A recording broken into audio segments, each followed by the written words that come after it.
उनको एक जगह से नोट मिलता है। जहां से वो नोट आया था, वो देखते हैं कि उस नोट में लिखा था, जहां से वो नोट आया था, लिखने वाला ने लिखा था कि हमारे जगह पर हड्डी का ढांचा मिला है, कंकाल मिला है। वो कंकाल इंसान जैसा दिखता है लेकिन इंसान है नहीं। हम नहीं जानते ये क्या है, इसलिए हम आपको रिक्वेस्ट कर रहे हैं देखने के लिए। आर्कियोलॉजिस्ट को रिक्वेस्ट छोड़ो। और यहाँ पर अघोरी कहते हैं हम ये आपको नहीं देंगे, लेकिन आप चाहो तो ये किताब को ले सकते हो। और डॉक्टर प्रधान भी कहते हैं जरूरत नहीं, ये किताब ही काफी होगा। वो किताब को लेके आ जाते हो और फिर से एक रात में पूरी तरह डिकोड, और अगले दिन फिर से मीटिंग बिठाया जाता है।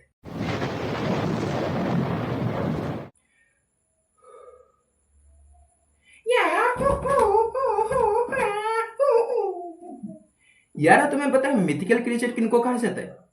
तुम नहीं जानते मिथिकल क्रिएचर किनको कहा जाता है? इनको कहा जाता है। कहाँ से आया है वो, कौन है ये बोलो, किधर गायब हो गए, ढूंढो जरा उनको। पता है उनको मिथिकल क्रिएचर क्यों कहा जाता है? सबसे जरूरी बात, उनका परिचय कैसे होता था पता है? उनके ताकत से। मतलब उनका नाम होता था कि फलाना ठिकाना मिथिकल क्रिएचर, अमक समक मिथिकल क्रिएचर, लेकिन उनका दूसरा परिचय था उनका ताकत। लेकिन उनको मिथिकल क्रिएचर क्यों कहा जाता है पता है? क्योंकि कोई जानता ही नहीं है कि वो दिन कैसे बिताते थे। मतलब एक दिन के बाद दूसरा दिन, दूसरे दिन के बाद तीसरा दिन, वो कैसे बिताते थे कोई जानता ही नहीं है। लेकिन सबसे अजीब बात तो ये है कि उनको मिथ क्यों कहा जाता है पता है? मतलब मिथिकल क्रिएचर तो ठीक है, लेकिन मिथ क्योंकि कोई जानता ही नहीं है कि वो सच में थे या नहीं। क्योंकि वो पौराणिक समय पर रहते थे, गॉड लेवल पर रहते थे, बस इतना। हाँ सही समझे, आज का कहानी इसी टॉपिक पर। ये कहानी शुरुआत होता है, मतलब ये कहानी शुरू होता है आर्कियोलॉजिस्ट टीम के साथ। उनको एक जगह से नोट मिलता है। जहां से वो नोट आया था, वो देखते हैं कि उस नोट में लिखा था, जहां से वो नोट आया था, लिखने वाला ने लिखा था कि हमारे जगह पर हड्डी का ढांचा मिला है, कंकाल मिला है। वो कंकाल इंसान जैसा दिखता है लेकिन इंसान है नहीं। हम नहीं जानते ये क्या है, इसलिए हम आपको रिक्वेस्ट कर रहे हैं देखने के लिए। आर्कियोलॉजिस्ट को रिक्वेस्ट छोड़ो। जब नाम मिला वो भागे, पहुंचे और देखे। अच्छा अच्छा, हाँ यार ये इंसान जैसा तो दिख रहा है, लेकिन ये इंसान से बहुत बड़ा है। येटी होगा। येटी कौन है नहीं जानते? यार यार, अब मैं भी क्या बताऊं येटी क्या है। येटी कहते हैं बानर असुर है कि पता नहीं क्या है येटी। सर्च करो अपने आप जान जाओ। लेकिन आर्कियोलॉजिस्ट को जब उस हड्डी का ढांचा यानी कि कंकाल का सिर वाला हिस्सा देखने को मिलता है, वो सिर हो जाता है कि ये येटी नहीं, ये उल्फ मैन है। उल्फ मैन, क्योंकि जो कंकाल था उसका जबड़ा बहुत ज्यादा बड़ा था, दांत बहुत ज्यादा शार्प, बहुत ज्यादा। लेकिन एक अजीब बात थी, सिर का ये वाला पार्ट बहुत बड़ा था। इसलिए वो ये तो समझ जाते हैं कि ये किसी उल्फ मैन का जरूर होगा। लेकिन वो कहते चलो हम ऑफिस चले जाते हैं रिसर्च करने के लिए। वो ऑफिस लेके जाते हैं, और ऑफिस में जो सबसे बड़े आर्कियोलॉजिस्ट रिसर्चर थे उनका नाम था डॉक्टर प्रधान पीक। वो जब देखते हैं तो वो कहते हैं हाँ ये वुल्फ मैन का ही है, कोई टेंशन की जरूरत नहीं, हम इसके ऊपर रिसर्च करेंगे और सब बता देंगे, तुम भी सुनो रिसर्च के बारे में। तो डॉक्टर प्रधान पीक सिर्फ एक ही रात रहते हैं। वो एक ही रात में रिसर्च कर देते हैं, इन्वेस्टिगेट कर देते हैं और खोज कर देते हैं। और उसके अगले दिन मीटिंग बिठाते हैं सीनियर स्टाफ और जूनियर स्टाफ के साथ। वो कहते हैं गाइस हमने एक नया खोज किया है, ताली मारो ताली मारो ताली मारो। सब ताली मारते हैं। क्या डॉक्टर प्रधान पीक कहते हैं कि ये जो कंकाल है ये किसी येटी का नहीं है, ना ही किसी उल्फ मैन का है। सही समझे, यहां पर हम कोई और मिथिकल क्रिएचर की बात नहीं करने वाले जो अलग यूट्यूबर करते हैं। हम यहां पर अपना मिथिकल क्रिएचर बनाएंगे। तो डॉक्टर प्रधान पीक कहते हैं ये जो कंकाल है, इस कंकाल का जो बॉडी यानी कि हमारा जो बॉडी होता है उसी का जैसा बॉडी उनका भी है। वो कहते हैं कि इनका जो बॉडी है वो बहुत ज्यादा वीक है। अगर कोई इंसान, जानवर या कोई भी हिस्सा, कोई भी जानवर उनके ऊपर हमला करेगा तो एक ही बार में वो दुनिया छोड़ के चले जाएंगे। मतलब एक फटका वो दुनिया छोड़ के चले गए। लेकिन डॉक्टर प्रधान पीक कहते हैं कि असलियत में उनका जो बॉडी है ये इतना वीक है, लेकिन उनको तेजी से भागने के लिए मदद करता है। यानी कि जो जानवर के बारे में बताने वाला हूं, जो मिथिकल क्रिएचर के बारे में बताने वाला हूं, वो बहुत तेजी से भाग सकता है। ये एक पॉइंट है, याद रखना। फिर उसके बाद वो कहते हैं गाइस दूसरी बात ये है कि तुम देख पा रहे होगे कि मिथिकल क्रिएचर का जो ये वाला हिस्सा है ये उसका ब्रेन वाला हिस्सा है, मतलब ब्रेन का कंकाल है। वो कहते हैं कि ये बहुत ज्यादा समझदार है। वो कहते हैं कि इंसान से ज्यादा ये क्रिएचर समझदार थे। यानी कि जो कंकाल है, जो मिथिकल क्रिएचर है, वो बहुत ज्यादा समझदार भी है, इंसानों से ज्यादा। अब यहाँ पर डॉक्टर प्रधान भी कहते हैं कि गाइस, इस कंकाल का तुम जबड़ा देख पा रहे होगे, ये जबड़ा इतना ताकतवर था कि वो किसी को भी चबा सकता है। उनका दांत इतना ताकतवर है कि वो किसी को भी चबा सकते हैं। मतलब इतने तरीके से समझ जाओ कि ये जो क्रिएचर, ये किसी भी चीज को काट के खा सकता है। मतलब जिस क्रिएचर के बारे में बात करने वाले हैं वो बहुत ही ज्यादा खूंखार भी है, क्योंकि वह चबा बहुत तेजी से सकता है, और इतना दांत तो घास फूस खाने के लिए नहीं मिला होगा। डॉक्टर प्रधान भी कहते हैं गाइस, तुम्हें पता है इस जानवर का सबसे ताकतवर हिस्सा क्या है? वो कहते हैं कि इस जानवर का सबसे ताकतवर हिस्सा है इसका नाखून।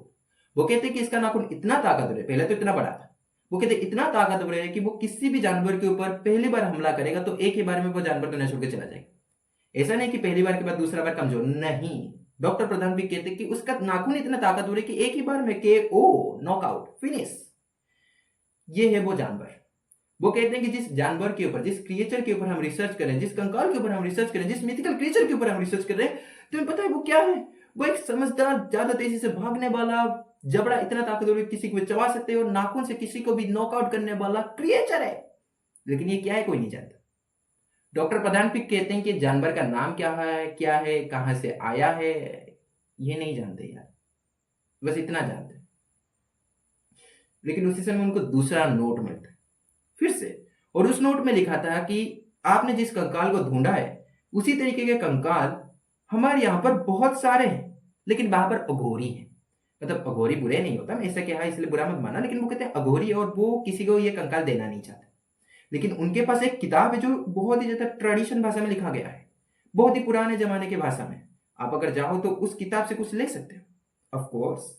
डॉक्टर प्रधान भी कहते चलो चलो चलो चलो चलो चलो चलो चलो, पहुंच जाते हैं अघोरी के पास, और वो देखते हैं कि अघोरियों के पास इस तरीके के कंकाल बहुत सारे थे। वो अघोरियों को जाके पूछते हैं तो अघोरी कहते हैं कि यहाँ पर थे, हम तो यहाँ पर ध्यान लगाते हैं, ये सारी चीजें मिल गए, हमने इनको रख दिया, बस इतना बात। और यहाँ पर अघोरी कहते हैं हम ये आपको नहीं देंगे, लेकिन आप चाहो तो ये किताब को ले सकते हो। और डॉक्टर प्रधान भी कहते हैं जरूरत नहीं, ये किताब भी काफी होगा। वो किताब को लेके आ जाते हैं, और फिर से एक रात में पूरी तरह डिकोड, और अगले दिन फिर से मीटिंग बिठाया जाता है। और इस बार डॉक्टर प्रधान पीक जो थे वो बहुत ज्यादा खुश भी थे और अजीब भी थे। डॉक्टर प्रधान भी कहते हैं कि असलियत में ये जो क्रिएचर है इसके बारे में हम जान चुके हैं। ये क्रिएचर कहां से आया है, ये क्रिएचर कौन है, ये क्रिएचर कैसे बना, ये क्रिएचर कैसे जिंदा जीते थे दिन प्रतिदिन, वो सब कुछ जान चुके हैं। ये मिथिकल क्रिएचर अब मिथ नहीं है, ना ही मिथिकल है, लेकिन फिर भी हम इसको मिथिकल क्रिएचर जरूर कहेंगे। डॉक्टर प्रधान भी कहते हैं कि ये जो क्रिएचर है, ये क्रिएचर इजिप्ट के समय पर रहते थे। इजिप्ट जब पहले पहले बना था, तो पिरामिड जब पहले पहले बना था, तुम तो जानते ही होंगे ऑफ कोर्स। वो कहते हैं कि इजिप्ट के समय पर कल्ट थे, जो कल्ट दुनिया पर राज करना चाहते थे। उन्होंने इंसानों को चूज किया और उनके ऊपर रिचुअल किया। वो बात अलग है कि उस जमाने के रिचुअल को हम साइंटिफिक रिसर्च भी कह सकते हैं, मतलब अजीब अजीब दवाई, अजीब अजीब एक्सपेरिमेंट करके उनको अजीब अजीब बना देता। वो कहते हैं कि वो सारे इंसानों को एक्सपेरिमेंट करते थे इंसानों के ऊपर, और जिसके कारण ये इंसान ऐसे बन जाते थे। यानी कि जिस क्रिएचर के बारे में बात करें वो इंसान से ही बने हैं, मतलब इंसान से बने नहीं, इंसान को बनाया गया है। डॉक्टर प्रधान भी कहते हैं कि ये जो क्रिएचर है ये इसलिए बनाया गया था कि साइकल्ट इनके जरिए दुनिया पर राज कर सके। लेकिन अजीब बात तो ये है कि ये क्रिएचर इतने समझदार थे कि इन्होंने खुद उस कल्ट का ही नामो निशान मिटा दिया। लेकिन डॉक्टर प्रधान भी एक बात कहते हैं, वो कहते हैं कि क्रिएचर को दुनिया पर राज नहीं करना था। उनका यह मानना था कि ये जो क्रिएचर थे, ये क्रिएचर उस जमाने के टीरेक्स थे, रैप्टर नहीं। मतलब टीरेक्स का तो हेल्थ होता है बहुत ज्यादा और बाइट फोर्स भी ज्यादा होता है, लेकिन इनका तो वीक है, इनका बॉडी बहुत ज्यादा वीक है, लेकिन अटैक बहुत ज्यादा है। लेकिन फिर भी वो कहते हैं ये रैप्टर नहीं थे, ये टीरेक्स थे।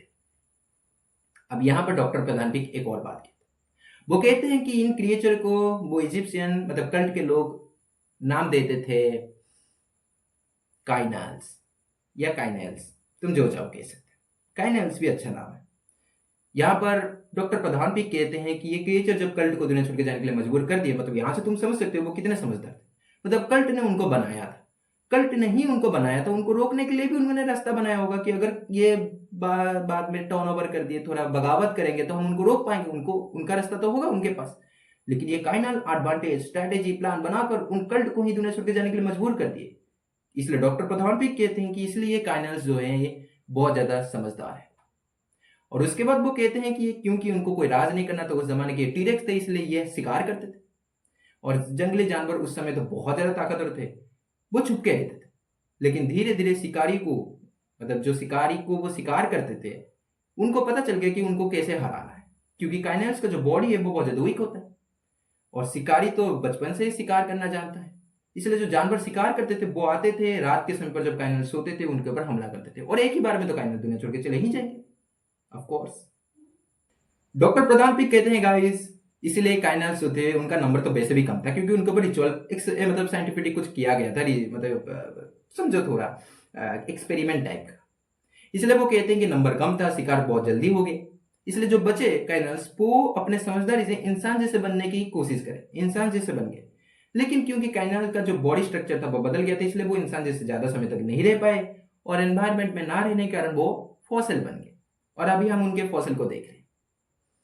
तो ये था मिथिकल क्रिएचर काइनल्स का कहानी, जो खूंखार थे, समझदार थे, ज्यादा तेजी से भाग सकते थे, बॉडी वीक था, जबड़े से चबा भी सकते थे, लेकिन हाँ वो मिथिकल क्रिएचर मिथ नहीं रहे।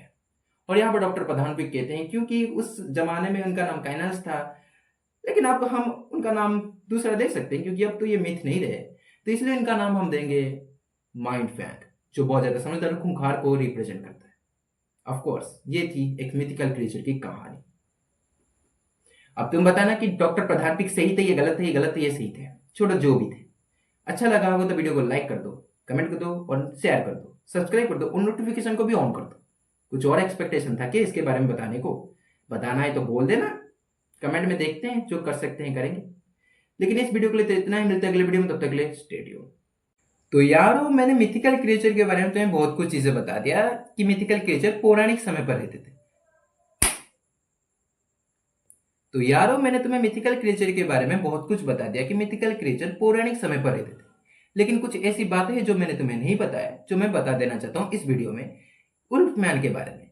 उल्फमैन असलियत में जापानीज या तो किसी दूसरे कंट्री का ऑर्बान लेजेंड है, जिसके हिसाब से जब फुल मून होता है तो जिस इंसान के अंदर उल्फमैन का कर्स होगा, वो अगर फुल मून को देख लेगा तो वो उल्फ बन जाएगा और सबको खा जाएगा। और यहाँ पर डॉक्टर प्रधान भी तुम्हें कुछ कहना चाहते हैं। तो गाइस मैंने वीडियो में ये बताया था कि काइनल्स बहुत ज्यादा समझदार होते हैं, असलियत में वो बहुत ज्यादा समझदार थे।